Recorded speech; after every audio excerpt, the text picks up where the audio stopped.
We are live. I assume we're live. Welcome to the channel. I am delighted to be joined today by David Debata, my co-host, who has brought on today an absolutely fabulous guest for us.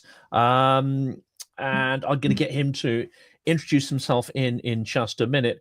But we were struggling to figure out what to talk about because there is a literal fire hose of absolute nonsense coming at us. But I certainly think we're going to be talking about issues such as the shootings or executions, if you want, of the two residents of Minneapolis. We're going to talk about law, order, due process, and how that is being flouted. And I'm sure a million stories will break as we're on air. We're joined by Frank Figliuzzi, if I got your pronunciation of your name correct. You get an A for effort, a B minus for pronunciation. It's three syllables. Figliuzzi. Figliuzzi. That's what happens when you don't have a Goomba pronouncing your name, Frank. Yeah, hey, listen, people do what they can. I know. Okay. If it was Russian, I'd be good with that. I'd still probably get the stress in the wrong place. But for those who don't know, David and I co-host a format called The Dictators. This is something we came up with last year. Well, we were sort of talking about the impending dictatorship even before the Trump administration took office.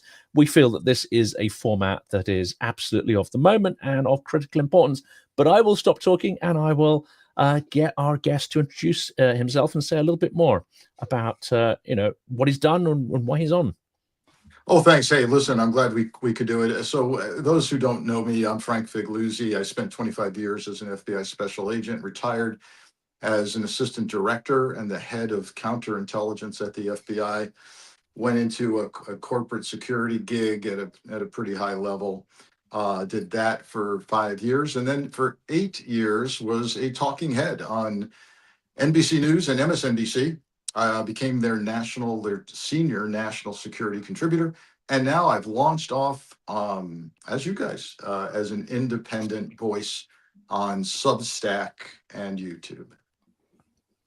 And you do have the best people are going in this direction. You have another gig coming up, which we're not going to talk about, but I think folks are going to be seeing even more of you on the internet and social media. So folks, keep Frank's name in mind. He is a unique voice, as he said, and he's I'm not going to say he's shy, but he really did get into his background. He was in charge of counterintelligence for the FBI, as well as being a special agent in charge of a couple of field offices. He is an expert on shooting investigations, which we're going to get into actually, and as well as some other areas. He's, as I said, he's a very important and unique voice, especially at this period of time, what's going on in the United States with federal law enforcement agencies. So if we can, Frank, let's jump right into it. I mean, there's no dancing around it. Minnesota, Minneapolis specifically, has just blown up all over the news, all over the world, actually.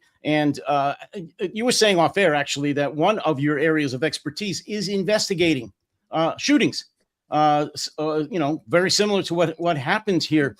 Are you able to, or would you like to give your opinion on one or both of those shootings of those two U.S. citizens by ICE in Minneapolis, which has, as of yet, not been investigated?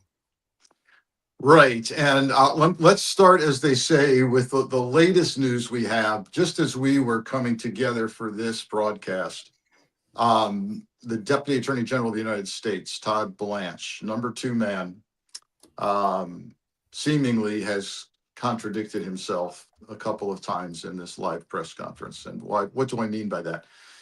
He days ago had said, no, DOJ would not have a criminal civil rights investigation of the Alex Preddy killing. The DOJ had said something very similar with regard to Renee Good. And now he seems to have reversed course on that. But I have to tell you, I'm going to have to rewind and play back a number of times if I can make sense out of what Todd Blanche is saying.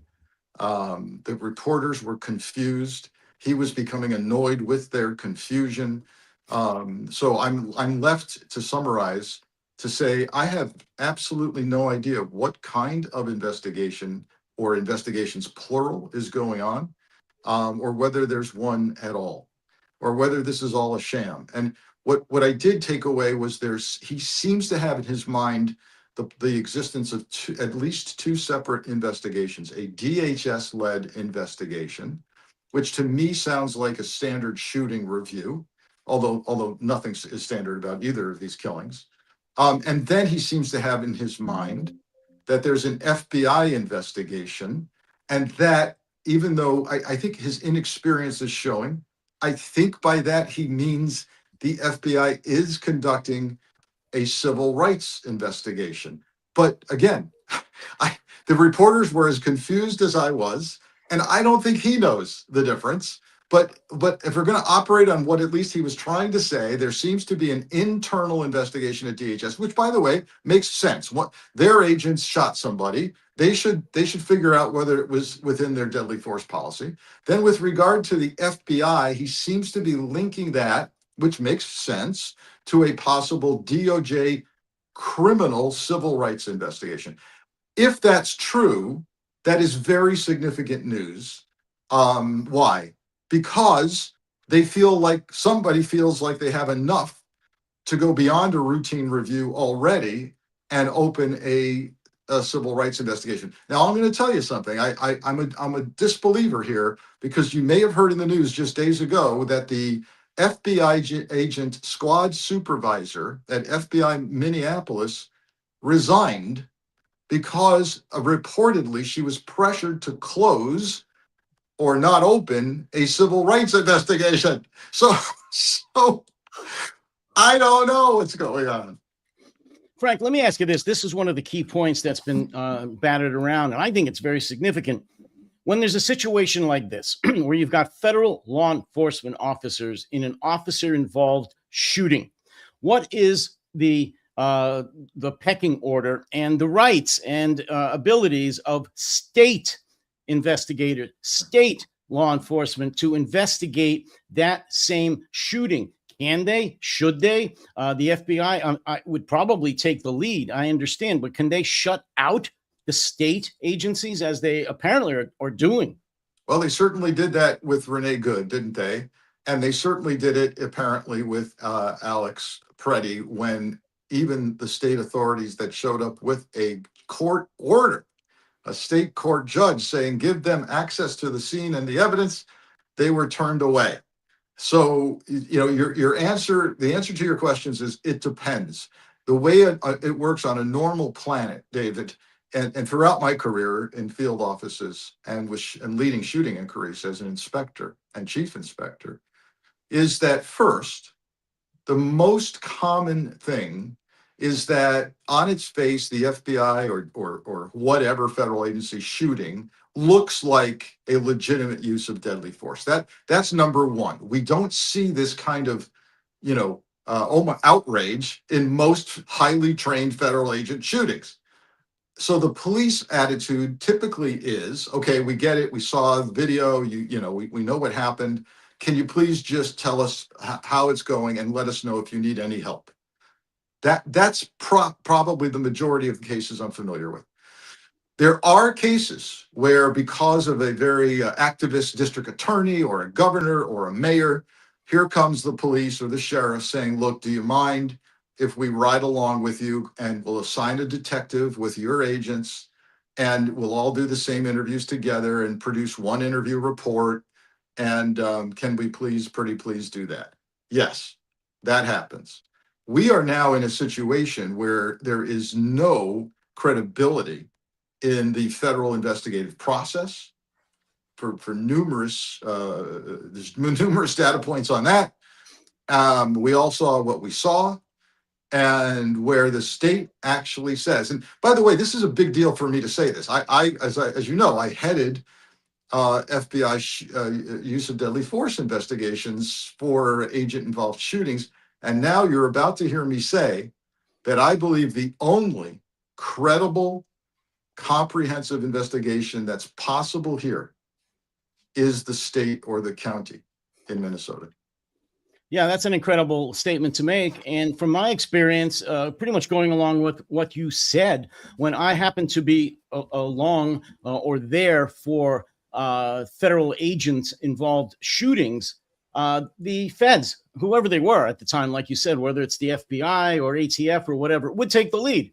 This is normal. This is the proper procedure. We, meaning the local law enforcement, would assist. We would do whatever they wanted us to do or not to do, but we work together cooperatively. I've never, I've never seen or experienced the situation where, in a situation where there is an officer, federal officer involved shooting, the local and state agencies were shut out, were frozen out, point blank, told to get out of here by the feds.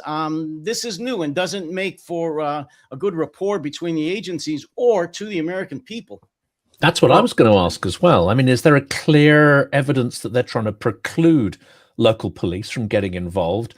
And is there any evidence that they're not systematically following up on evidence? Because, you know, in the Alex Preddy shooting, it seemed that there was a lady very close to the action and was able to release a video, I think, the day afterwards, the one closest.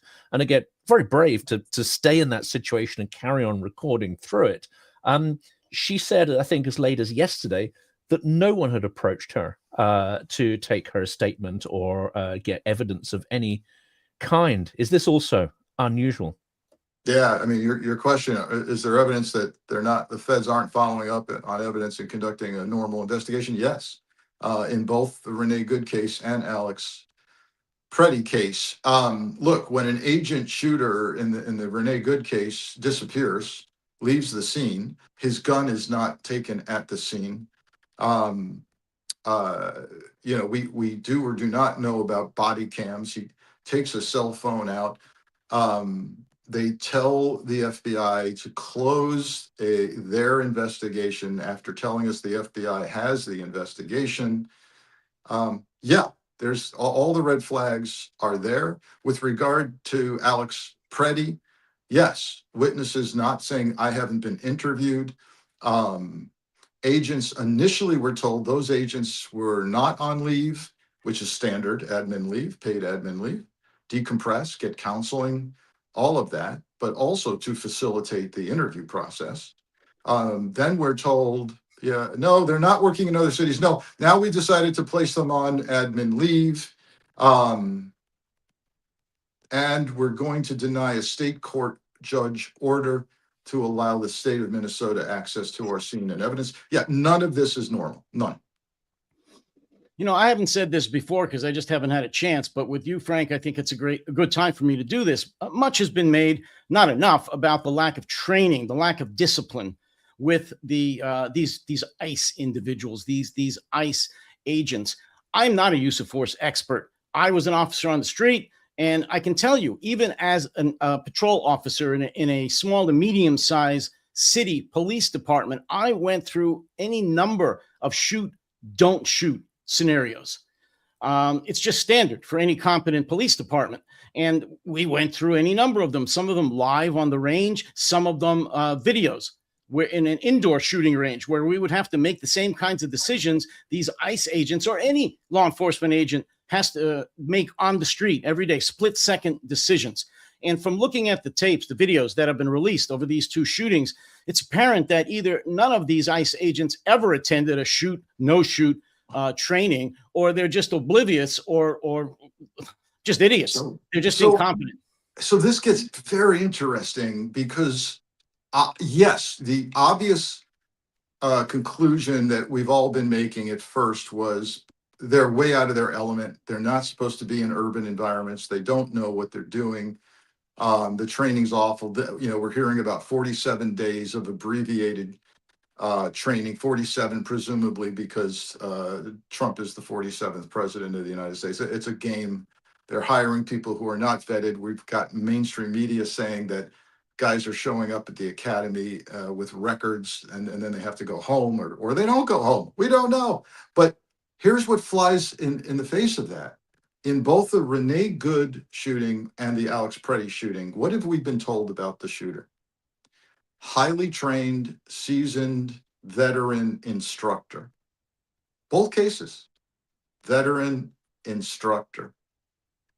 So I don't want to sound conspiratorial here, guys, but when I put all the other data points together, the phrase that I use is a strategy of intentional aggression.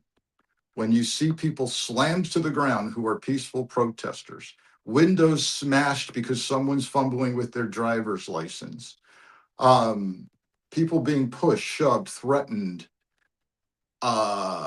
when they're not being targeted for deportation, they're not impeding or obstructing. I am left to conclude, guys, that we are watching a strategy of intentional aggression. And so if you say, Frank, wait a minute, are you implying that these two trained firearms instructors, veterans, know better and therefore deliberately took deadly force action? Yes, that's my concern. Yes. Well, that goes along with what many people are saying, including myself, that this is all, of course, a planned strategy coming right out of Project 2025, with the ultimate end game being the enacting of, eventually martial law, the Insurrection Act. You're kind of saying that. I'll say it. I've said it many, many times. They are doing exactly what you're saying. I think it's pretty clear, Frank, that they are instigating violence. They're waiting for something to blow up. And that will give the MAGA folks, President Trump, the opportunity, the excuse he needs to employ the Insurrection Act and declare martial law. Do you disagree with that, or is that pretty much what you're saying? No, I'm convinced that Trump is taking every angle possible, and that includes, by the way, the recent search and seizure of all of Fulton County's ballots from 2020. This is so. If you've got a board and you're drawing a circle in the middle with the objective, get us the hell out of the midterms and the next presidential election safely. That's Trump's objective, right? The midterms are going to kill us, and I'm probably going to lose. The Republicans are going to lose the next presidential election. How do we attack that? Number one, unleash ICE on the streets with intentional.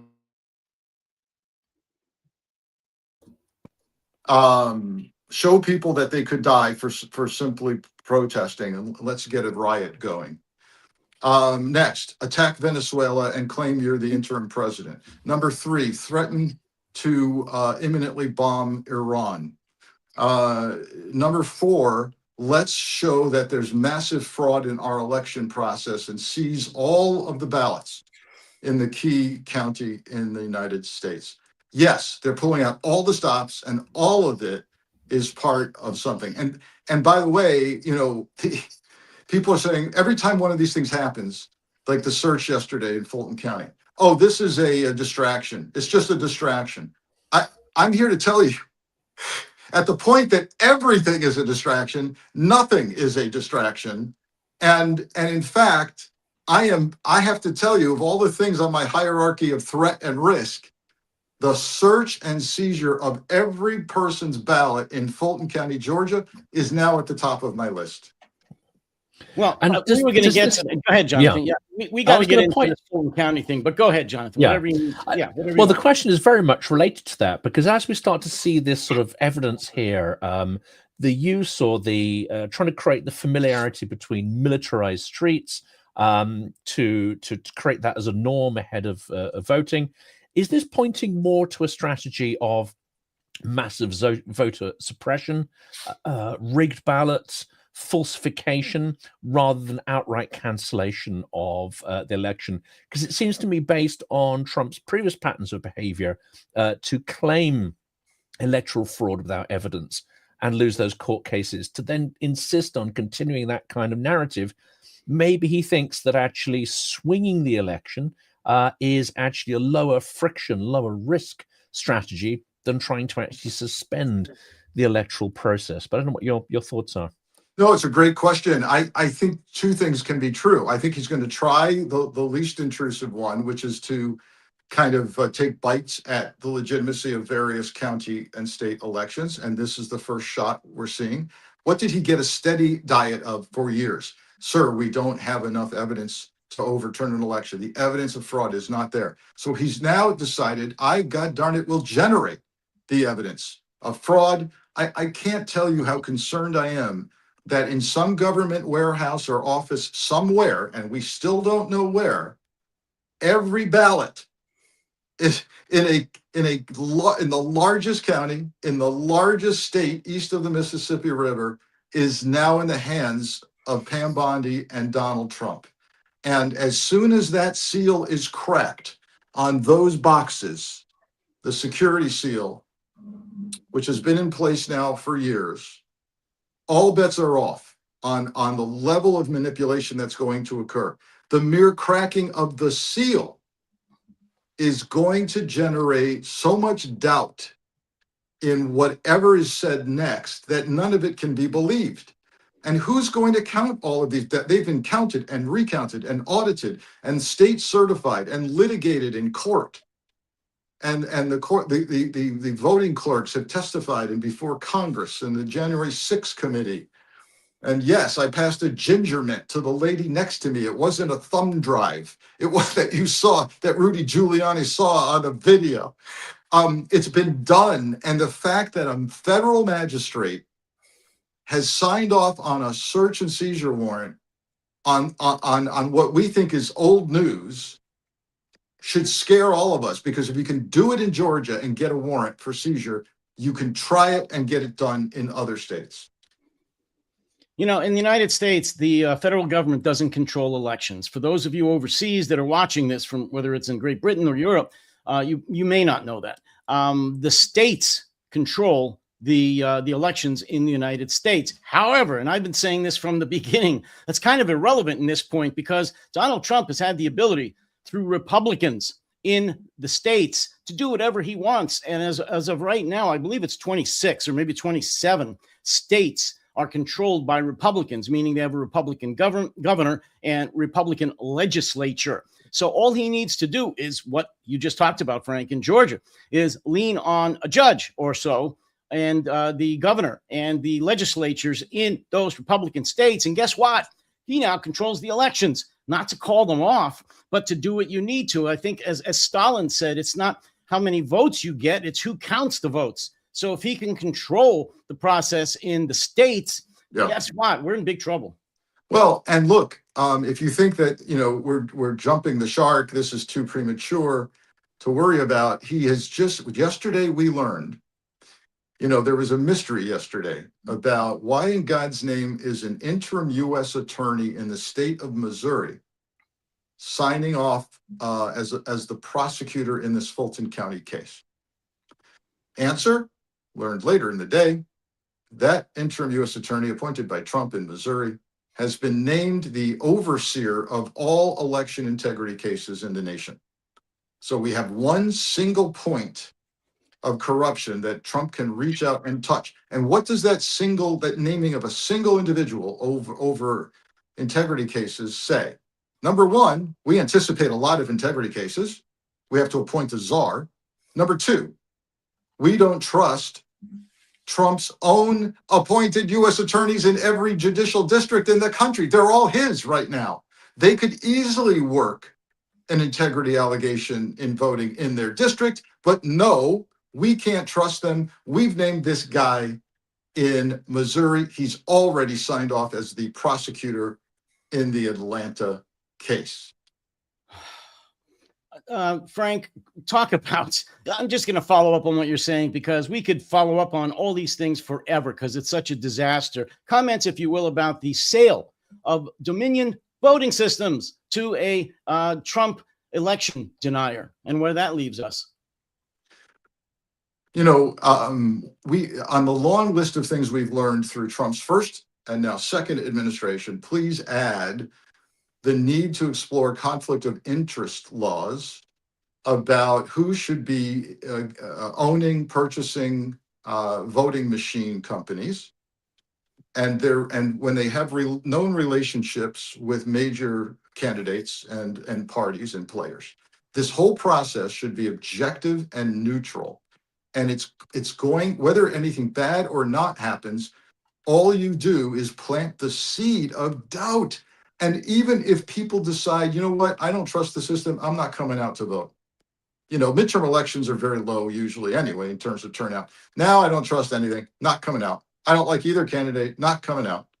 And you win essentially when that happens, because Trump is underwater in all of the polling, including Fox News polling. So more laws and regulations are needed. It's bad. It smells badly. But I'm telling you, folks, it's going to get worse before it gets better. This is just the start of an attempt to, as Jonathan referenced, either suspend elections, and by the way, throw into that theory the presence of DNI Tulsi Gabbard at the Fulton County search. Her mere presence injects the possibility of foreign interference claims with the election. And now the Trump can claim, yep, that's right. I had Tulsi there because you know what? We found that the Italian space lasers were utilized to change votes in Atlanta. We're under attack. And we can't do things like we used to do them anymore.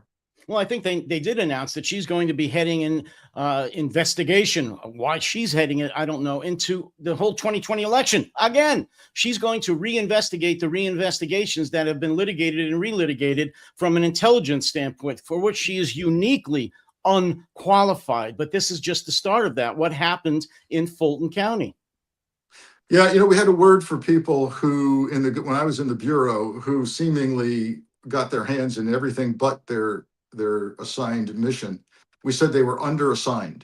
And so Tulsi Gabbard, by all accounts, inside the Beltway, is considered to be not very liked, not very competent. And they've thrown her this bone because she was getting dangerous. And now they've given her this kind of assignment, like, just chew on this over here. I could throw out another FBI story since, you're obviously from the FBI. Our friend there, and I don't know how it's pronounced, Ghislaine Maxwell, the fact that she's saying that there's 29 names now that she's thrown out that have made deals, that have been basically exonerated or given whatever kind of a deal with the DOJ for their, being guilty in the Epstein files. Who knows who they are, but apparently they're going to be protected. This is a fairly new story. The DOJ and the FBI, is there any credibility left there, Frank?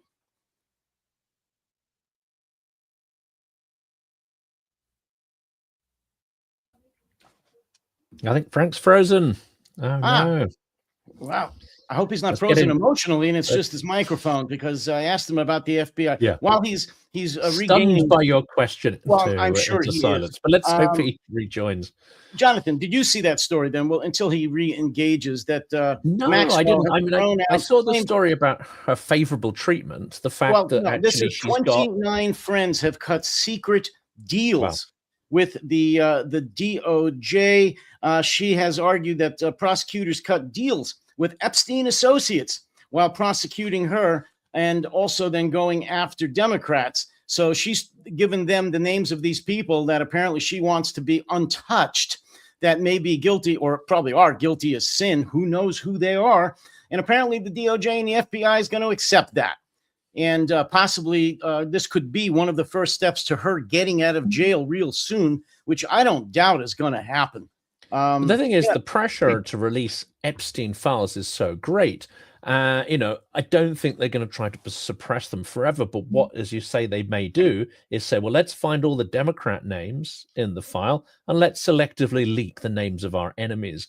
Well, again, that is exactly how the Russian system works. In fact, in the 1990s, they purposefully didn't introduce I would say legal basis to a whole bunch of foundations of property law and business transactions. It's not just incompetence or unfamiliarity with these things. They had a lot of highly trained people from the West who could have done that. It was by design. You want to make everyone complicit in your criminality so you can selectively take down your opponents or those who are loyalists who become opponents. It's criminality by design. I did hear, of course, about Ghislaine Maxwell, or however we pronounce her name. that she's got an extraordinary 5-star cushy prison number. She has a private chef who makes her meals.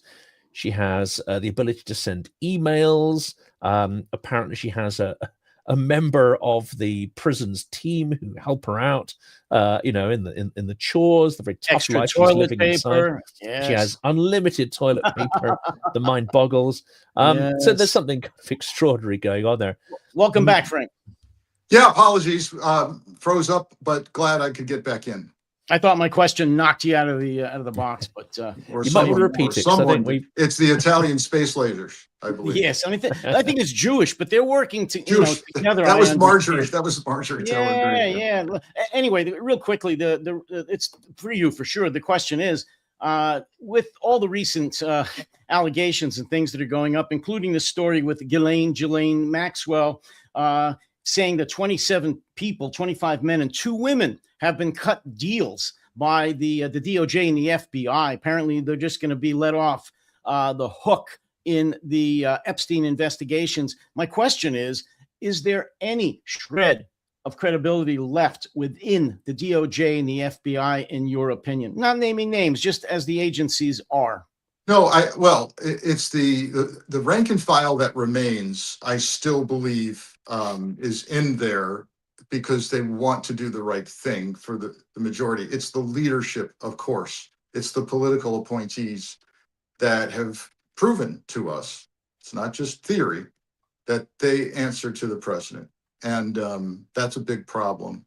Todd Blanche even came out and said it. He still thinks he's the personal attorney to the president. So if Ghislaine Maxwell, if there's any accuracy there, and again, talking about a lack of credibility, who knows? But if we're looking at signed deals, and it's not clear to me, David, shed some light if you have it, on whether she's talking about kind of confidentiality agreements, cash settlements, or whether she's talking about cooperative agreements with law enforcement, with these so-called 29 people. Do you have any clarity on that? Well, I'll just read a brief sentence, a brief excerpt from an MSN story that just appeared this morning. And it says, new evidence reveals that there were 25 men with which the plaintiff lawyers reached secret settlements that could be qualified and considered as co-conspirators. None of these men have been prosecuted, and none have been revealed to the petitioners. Okay. She would have called them as witnesses had she known. Okay, so that I read that as not a government agreement at all, but rather a settlement with plaintiff victims. So that's a civil situation, and that could be a fly in the ointment. Todd Blanche, again, I'm going to have to play his press conference over and over again, but I believe I heard Todd Blanche this morning say that he's releasing 3 million items in the Jeffrey Epstein case today. And when reporters said point blank, are we going to see the names of men who molested girls? And he seemed incredulous at this. I don't know what you mean. What do you mean by that? You're presuming that we have evidence of molestation. If we had it, we'd be prosecuting people. So if that's, if the guy's telling the truth, we're going to have 3 million pieces of data, and none of them are going to disclose the names of pedophiles or child molesters. And so could part of it be that all of them paid money? But then we have a legal question. So if you've cut a deal with a victim in a civil case, does that preclude the government from working you and from prosecuting you? Well, it's a tough call because your victim apparently has agreed to shut up. Well, the title of this article is "They Cut Secret Deals with the DOJ." All right, so again, I don't understand. You've read two different. You've just read things that read differently. I understand. I just read the Right. first paragraph. From the article. Settlement. I mean, Civil settlement with plaintiffs is a very civil law term. Deal with DOJ is a criminal implication. I know. Yeah, I know. I know. I don't get it. But, then again, a lot of the stories, all the stories that are coming out of the media to me are full of crap. Yeah. Under investigated, underreported, misinterpreted, and Yeah. sometimes they're just not worth reading. So this is right from MSN. Yeah. I mean, is that a real problem?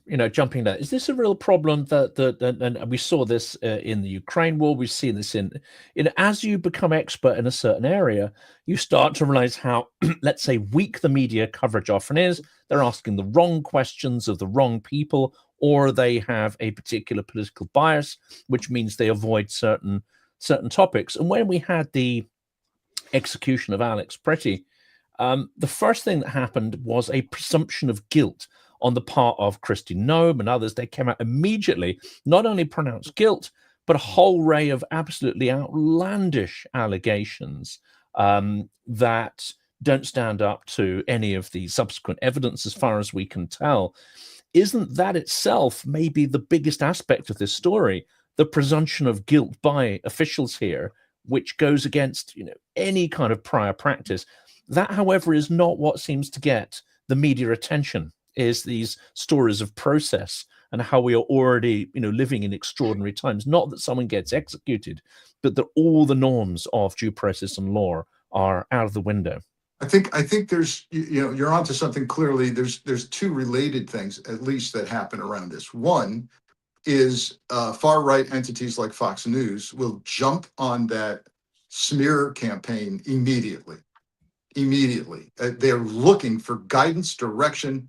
Who knows if the guidance and direction is coming from Fox News to the White House? I don't know, but within seconds you'll hear the smear tactics. He's a domestic terrorist. He's violent. He was there to massacre agents and wreak, the maximum death. And then we find out, well, okay, he's actually an ICU nurse at the Veterans Hospital. Okay, and then. Similarly with Renee Good and her partner, we're going to investigate them, not the shooting. And so they jump on the bandwagon. Similarly, but different, the rest of the media seems to be slow on the uptake with regard to the smear campaigns. But I will say this one's different, Jonathan. This one, we finally had major anchors and show hosts, CNN, MS Now, saying, even CBS, Washington Post, the government is lying to us. This one was the one that I think broke the camel's back because there were so many angles of video coverage. I agree. And I just don't know whether that is still going to force the Trump administration to back down, because everything I'm seeing is they're doubling, tripling, and quadrupling down. Yes, Bovino has been replaced as the lead henchman up there, but he's been replaced by what's his name? Tom Homan. Tom Homan, which I won't say what some pundits are calling him. It doesn't really matter, but he seems worse. I mean, he is actually has made many statements again, saying that the demonstrators, the peaceful demonstrators that are exercising their First Amendment rights, deserve to be shot, and that there's going to be more blood. That was his terms. That there's going to be more blood. It's their own fault, and just wait and see. There's been several videos released recently after he took over this Minneapolis by ICE agents looking into the videos, saying, "Haven't you learned anything? That if you speak out that you're going to get," they didn't say going to get shot, but see what happens when you act this way. They're emboldened, Frank. They're emboldened. And Tom Homan is just emboldening them more. He's encouraging them, inciting them. I don't see this the heat going down anytime soon. I may be wrong, and I agree with you. The pundit, not the pundits, but the major networks and the media is starting in some instances to pay attention to this, but I don't think it's getting through to the Trump administration yet. Yeah, and even, we keep referring to this theme. People are speaking out of both sides of their mouth here. And whether it's Todd Blanche, whether it's Tom Homan, whether it's President Trump, whether Greg Bovino, they're masters at it. And what that strategy does is it allows a news network and the American people to hear what they want to hear and disregard the rest, to quote from Simon and Garfunkel. What do you want to hear? I want to hear that the guy and the little guy with the Nazi looking uniform is gone. Yes, he's gone. We put a guy in a blue suit here. Oh, thank God. But the guy in the blue suit, of course, is accused of taking $50,000 in a Cava salad bag from FBI agents. Oh, okay. But the guy in the suit says he's going to he's going to draw down the numbers of agents. But Donald Trump said, no, we're not drawing down the numbers. So, and then Tom Homan says, we're only going to engage with people who are deportable. We're not going to engage with innocent protesters. Wow, amen, applause. But if they get in our way, so we can go on and on and on. But, what did we just hear? Well, we're going to Philadelphia now. Okay. Okay, believe only what you see, not what you hear. And we have our own little channel, Mouthpiece. You mentioned Fox News there, but we have a curious character who, for the lifetime of less than a fresh lettuce, was prime minister here, someone called Liz Truss. And she is absolutely off her head. She's an absolute freaking lunatic. And she's totally down a kind of very far right, I would say, sort of deluded, MAGA rabbit hole. But what's interesting is she clearly is either being fed narratives or has access to narratives. So from my perspective, it's quite useful listening to her, because she's far too dumb to really understand what is true and what is false, it seems. And she's just repeating these narratives. So she had an interview on the fairly, I would say, right-wing Telegraph podcast. And she basically said to the journalists, what's happening in the US is a leftist armed insurrection. She used those words. And the journalist said, well, but hang on a second. First, Rene Good wasn't armed, and then Alex Preddy was well within his Second Amendment rights. And she sat there for a couple of seconds in silence and then just repeated the same line. ICE can do whatever they want because they're facing a leftist insurrection. I think she kind of gave away one of the key narratives of how they're going to try to spin this. And it reminds of maybe actions of, dare I say it, the CIA in the late 50s and 60s, when you want to topple a government you don't really like, and there's some left. This smacks of the kind of simplistic narratives that are used in state capture and toppling regimes, and then not beyond the KGB, they would have used exactly the same kind of manipulated, simplistic language. This is what military folks call psyops. This is a psychological operation, disinformation, propaganda, and now it's being used against the left without any valid evidence. If you happen to watch Laura Ingram's show on Fox last night, and sometimes I make myself do this for as long as I can stand it, she spent a considerable your time. Ears and eyes bleed, I guess, and then you have to switch off. I've got to. It's so important for me to see what they're doing and saying, and how it's resonating. So what did she do a whole segment on? First, she led in, I got my attention. She led into the segment with, I'm going to show you how this is all funded. All of this left-wing protest is funded and highly organized and sophisticated. And here we go. I'm ready to take notes. And she says, she has this woman she keeps talking about, who appeared on Stephen Colbert and is on the talking circuit. And you know what she's doing? She's training people to blow whistles and have neighborhood block watches. And she's teaching them their First Amendment rights and asking neighborhoods to organize. No mention of funding, no mention of illegal activity. In fact, the statements the clips that Laura Ingraham showed were actually this woman going out of her way to say, of course, we're not going to assault officers. We're not trying to stop lawful action.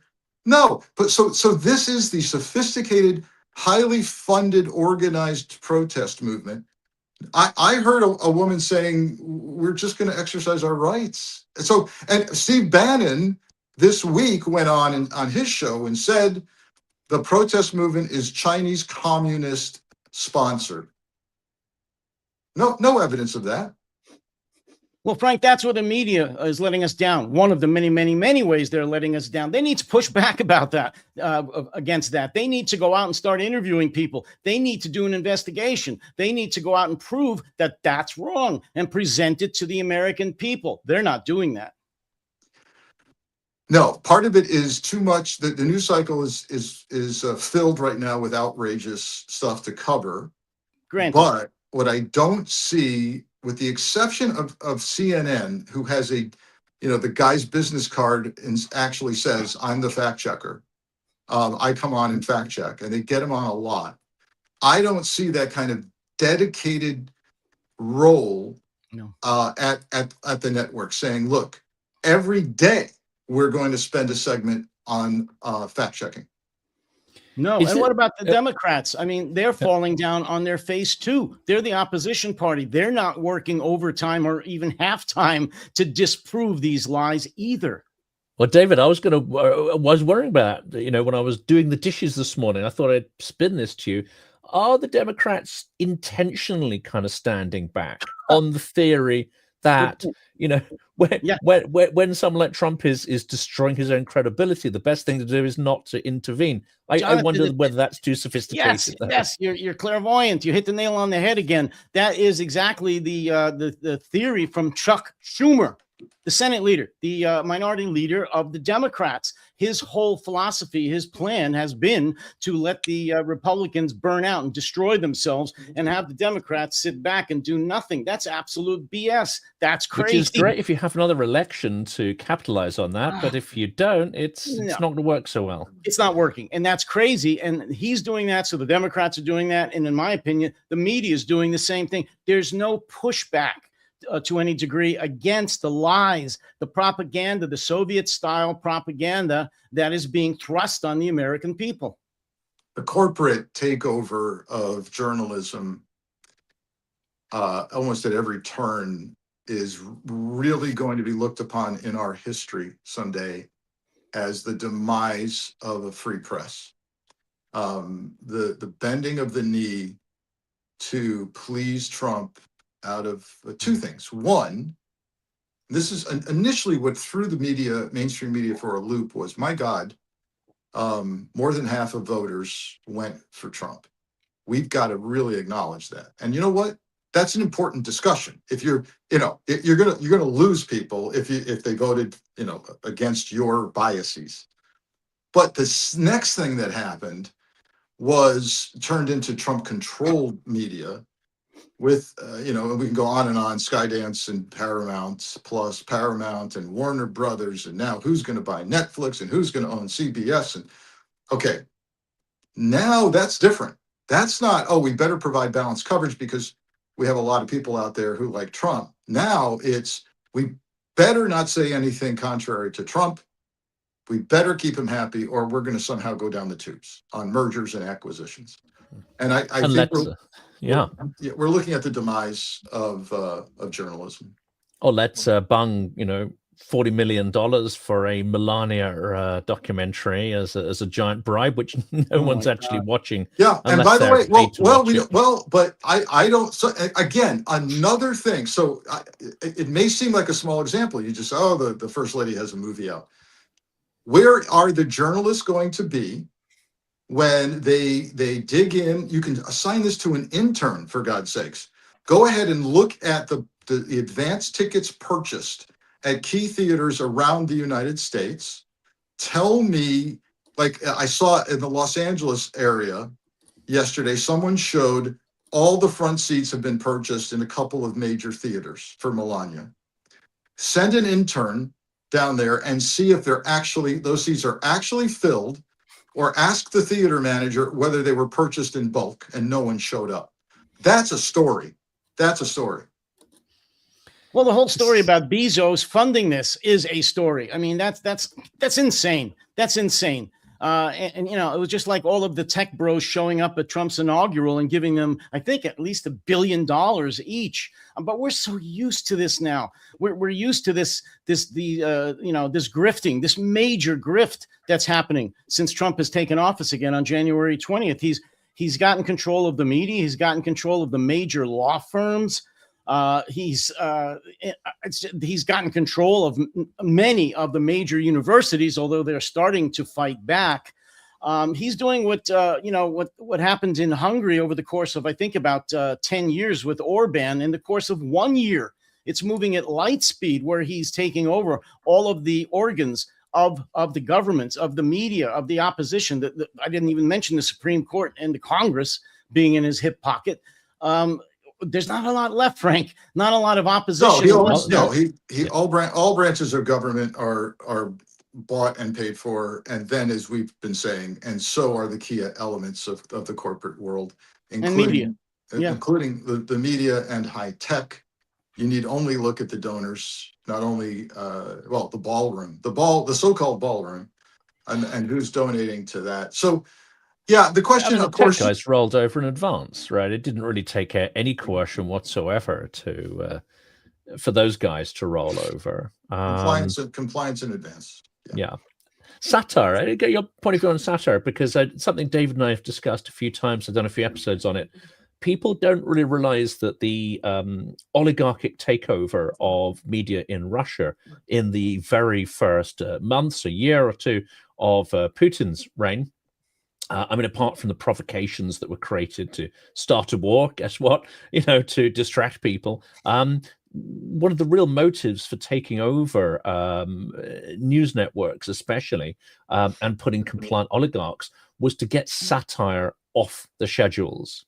Quite literally, get the satirists out, because you cannot create a credible dictatorship with satire. It seems to me that is maybe one of the last bulwarks of democracy in the US are people like Jon Stewart and others, and those who include newsworthy satire in their commentary on, say, Midas Touch, Bulwark, and so on.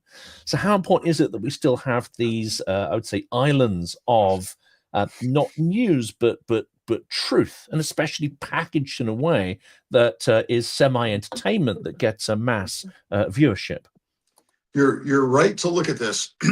Humor is there's nothing humorous about humor when you're talking about fighting a war against fascism and authoritarianism. And people like Jimmy Kimmel and Stephen Colbert, they're going to morph into other platforms, but they're being pushed out. And if you can still laugh at the leader, there is always hope. There's always hope that he comes across as a buffoon. And there is a public service when a leader is threatening democracy, to have talented people exercise their free speech rights every night on television and poke fun in a way at this man who seems to be a legend in people's minds, a demigod in people's minds. Yes, it's essential to be able to do that. And even in a small way, some of the humor coming up around Melania's movie is it's not just a quick joke. It's the ability that we still have, while we still have it, to exercise free speech. So, the jokes, which I think are hysterical, the one where, boy, if they played Melania as the in-flight movie on a plane, people would walk out. The Abraham Lincoln reviewed the movie and said it was the worst theater experience I ever had. This serves a function to let people know it's still okay. We're still a free people. You gave me a great idea. I am going to have to contact my good friend, Colonel Shaiskopsky from the Net Delusion Zonsky on YouTube, and focus him towards Donald Trump and not Putin. Because you're right, satire is the biggest enemy of dictators, as well as the truth. And so if we can start poking fun while we're still allowed at Donald Trump, making him look like the buffoon that he is, that will go a long way into denting his message with at least some of the American voters. Yeah, it's the schoolyard bully who's scaring kids until one kid comes up and says, "Hey, your fly is unzipped." It's that. I agree. I think we're running out of time. Jonathan, last words, and then Frank. I mean, this is one for a future conversation, I think. But what troubles me, and again, we can relate this back to the media who don't put things in a framework or an analytical framework. The thing that worries me, which is a whole other discussion, I guess, is the similarities between the state capture that we're seeing and the kind of playbook that we saw unfold in, say, Georgia with the Georgia Dream Party and Yanukovych in Ukraine. And of course, Ukrainians rose up against the hollowing out of their state. And this, I know we can't answer this in a minute or two, but I'd love to sort of, have another discussion about the similarities in what we're seeing in the US and that sort of playbook of state capture and erasure or hollowing out of good governance that is very much part of the Russian psyops and playbook. So, I mean, my last thoughts, let me go off, if you allow me to go back to Alex Preddy and the desperate need for a thorough independent investigation, most likely by the state or the county. And the revelation of a prior existing video of him interacting 12, 13 days prior to being killed, where he's at a protest. He allegedly kicks the rear taillight out of a federal van, and an agent comes out at him. Why, people are going, oh, does this change anything about the mindset, the shooting? No. But here's why it's important. With all of the now revealed facial recognition technology and the standard procedure of photographing peaceful protesters and putting them into a database, all of this now confirmed, is it possible that either those very same agents who had their rear taillight kicked out by Preddy were the ones on the scene when he was shot and killed, or two, do you not even have to prove that, but rather simply show that Preddy was already in a facial recognition database from prior interactions and was known to agents as a so-called troublemaker? That needs to be part of the investigation because it could explain a whole lot about the aggression against him. And doesn't that make it premeditated in some way, as opposed to, Yes. Well, there's the word going around that there is a database that's being collected by DHS of anybody who shows up at demonstrations with facial recognition, Frank. They're going into I won't say a kill list, but a list of, who they should target. The mainstream media has confirmed within the last 48 hours or so that that DHS acknowledges they've gone operational on facial recognition. There you go. It is being used, and it's being used against peaceful protesters. Yeah, blow a whistle and you might get shot because you're in the database. That's all we have time for. Frank Figliuzzi, I cannot thank you enough. My pleasure. Former assistant director of the FBI for Counterintelligence, now a geopolitical analyst on the internet. He's going to be the name of your maybe you don't want to say it. He's going to be not yet, but you're guaranteed to find it at the Frank Figliuzzi on Substack. There you go. And talking about which, you can find me at the No Delusion Zone on YouTube. I encourage folks to go over there and take a look and hopefully subscribe, as well as my website, protectingtherepublic.com. And take a look there, become a subscriber as well. Again, that's all the time we have for Frank. Thank you so much. I wish you luck with your new venture. Stay safe, and we hope to see you again very, very soon right here. Thank you. Thanks, Jonathan. Thanks, David. Take care. You bet.